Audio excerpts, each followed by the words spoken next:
Welcome back to A People's Guide to Publishing. I'm Joe Beal, the founder and CEO of Microcosm Publishing and Distribution.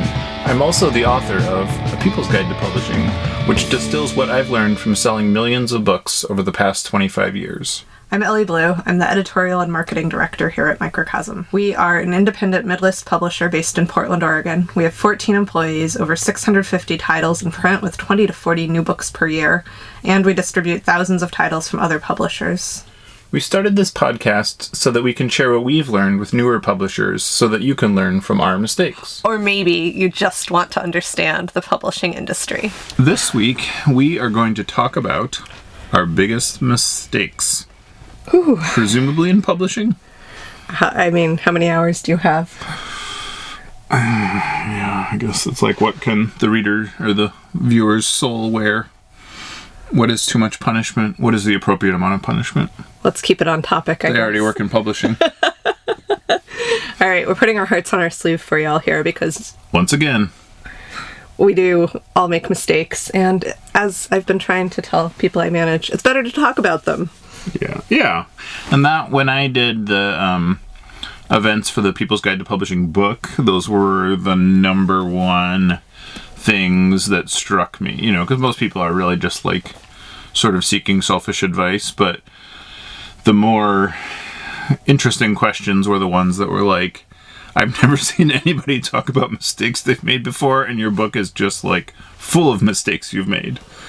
And I was like, oh, huh. And then my favorite questioner was like, why don't other publishers talk about mistakes they've made? Oh, wait, no, I think I know the answer to that question. Well, let's get right into the heart of it. What would you say is your biggest publishing mistake?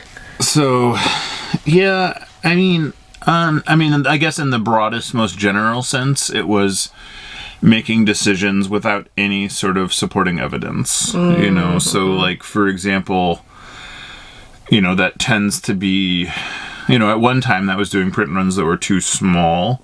And then at other times that was doing, and more common, that was doing print runs that were too big, especially later on when we had, when you have 5 books, it's hard to do print runs that are too big because you can sort of sell 5 books endlessly. But when you have 50 books, it's much easier for some of them to get lost in the cracks, and so even printing 4,000 was often like, man, we had 1,000 too many and did until we got rid of them, And those are expensive mistakes.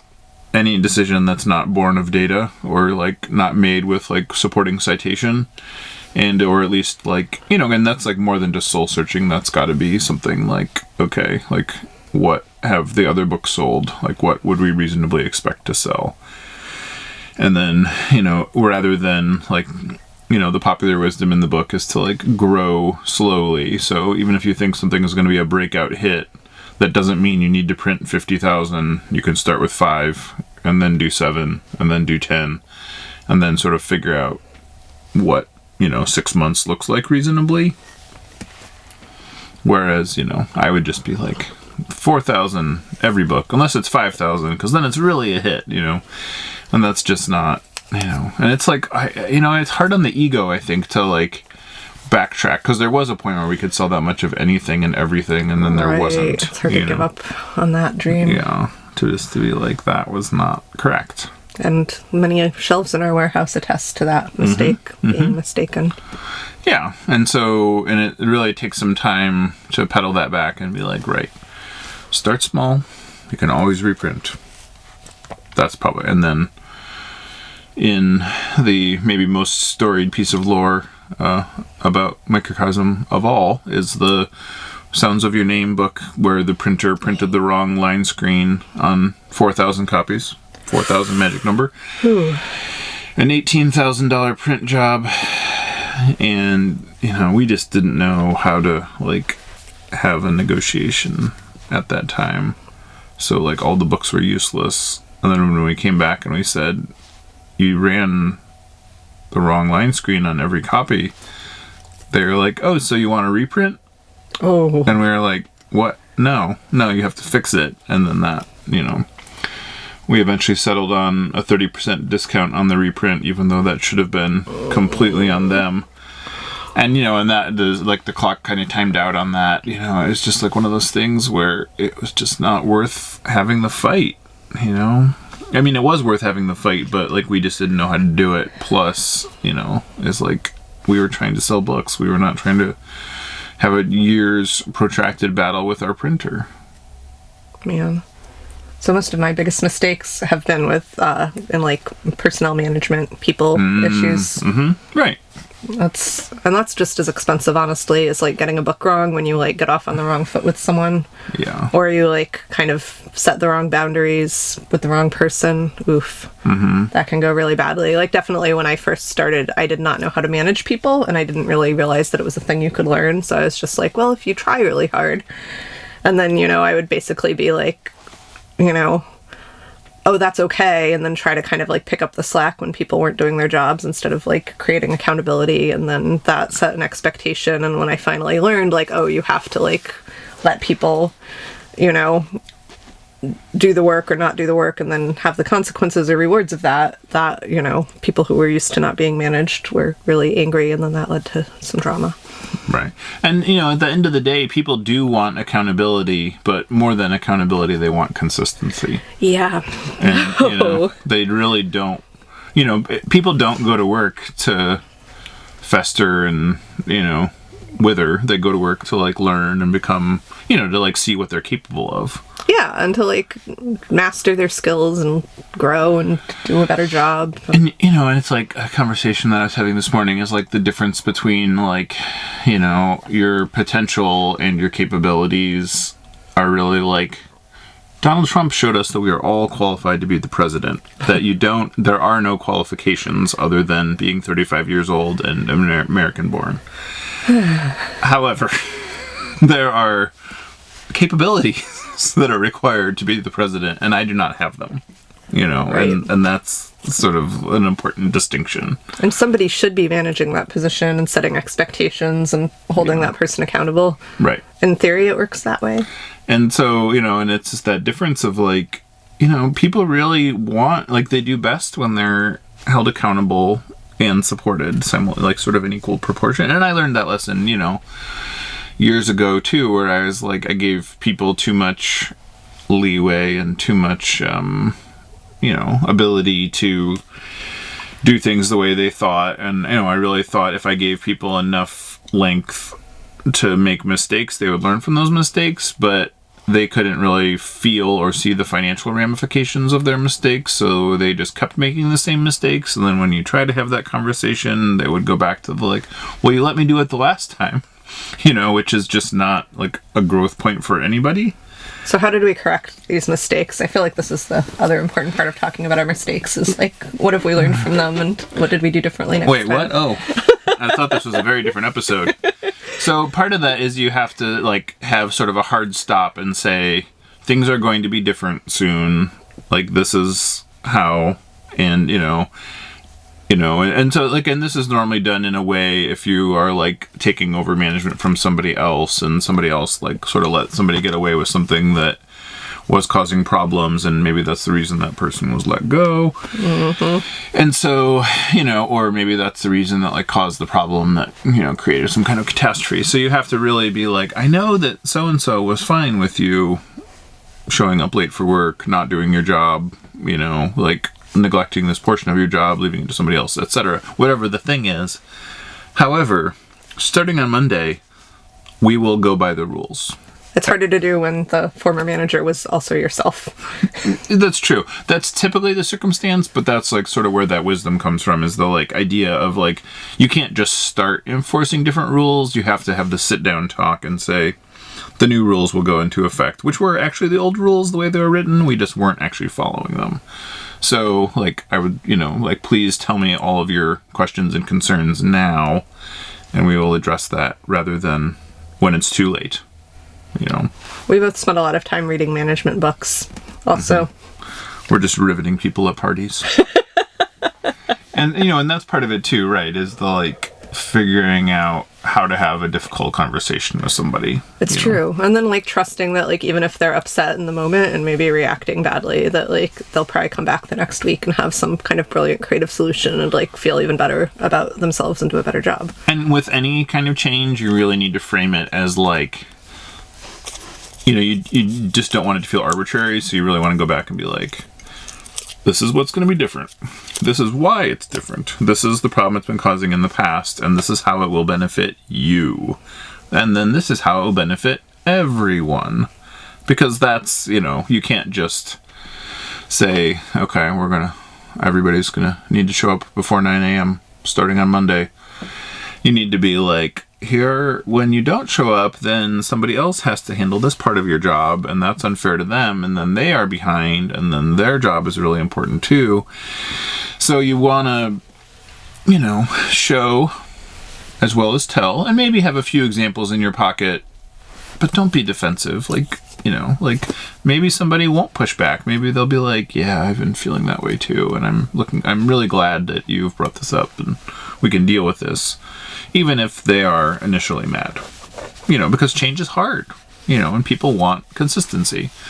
And so that, though, I mean, I do feel like that was going to be my second tier of things I was going to bring up was peopling mistakes. Booking mistakes and peopling mistakes. But then I guess it's like when you enter into a new relationship, you know, that's kind of the third key area of biggest mistakes is like, you know, people are very inclined to reveal who they are and show themselves.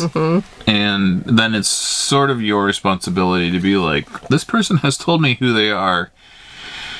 Is that acceptable?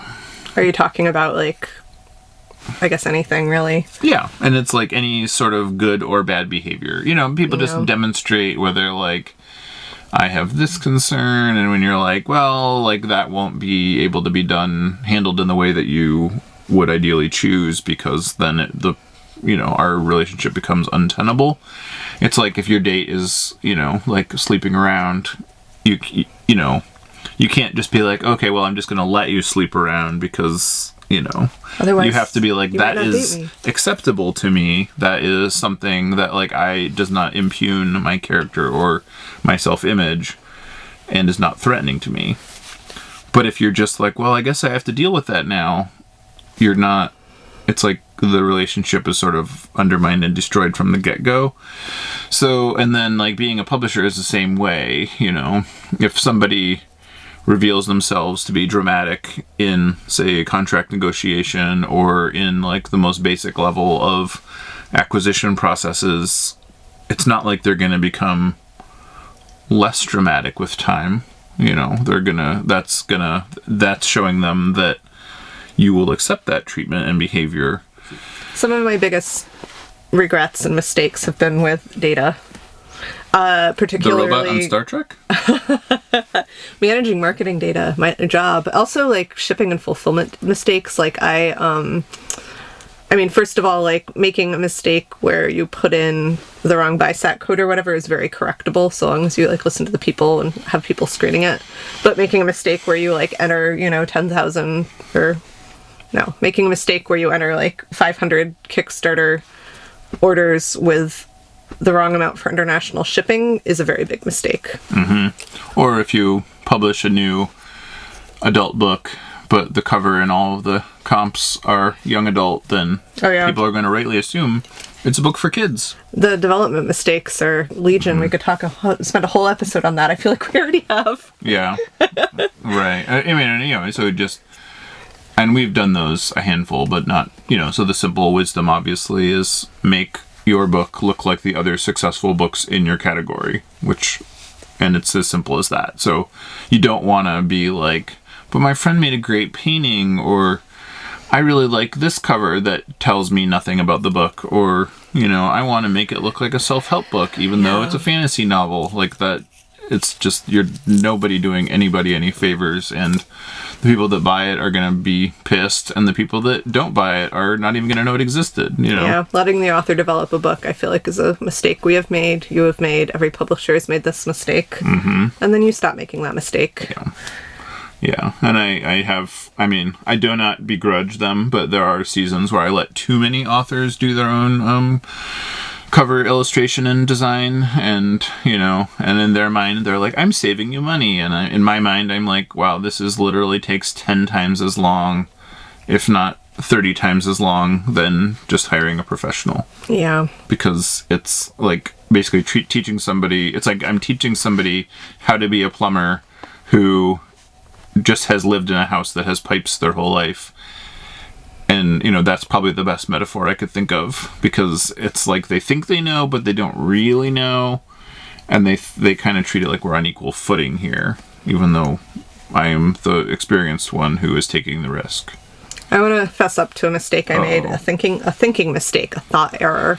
Orwell would be proud. I decided a few years ago, based on our sales data, we were not selling very many ebooks. I was like, we should just not sell ebooks.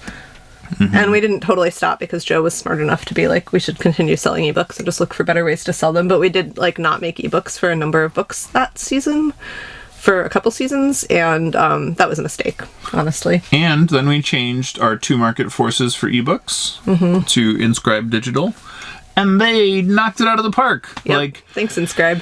Quadrupling our monthly ebook sales. Good job, Inscribe. But then also, having ebooks enables us to offer them as Kickstarter rewards. We do partnerships with Humble Bundle. Ebooks aren't necessarily ever going to be our bread and butter, but it is really, I feel like it was a mistake to not create the ebook as outlined in the contract when we had the chance. Yeah. And similarly, it's like I have made mistakes about arguing with people about this stuff who really just want to argue and don't actually want to have a conversation, or are adamantly refusing to change their point of view on something, which, that's a big mistake too. We never made the mistake of thinking Amazon would save us, though. Maybe they will, so yet. Come on, Amazon, we're giving you a chance. Well, not really. If it was April Fool's Day, we could make jokes about opening the Microcosm barber shop and the Microcosm car wash and Microcosm vacuum cleaner and emporium. how you could have your pick-up lockers inside those businesses, and that would be a mistake to do an April Fool's joke like that. Thanks for joining us once again. Please send your questions to podcast@microcosmpublishing.com so we can answer them on future episodes. And please give us 5 stars on iTunes and everywhere else that podcasts are reviewed. You can find us on the internet at microcosm.pub. On Twitter at Microcosm. On Facebook at Microcosm Publishing. On Instagram at Microcosm_pub. And here in Portland, Oregon on North Williams Avenue. Thank you so much. Have a wonderful week.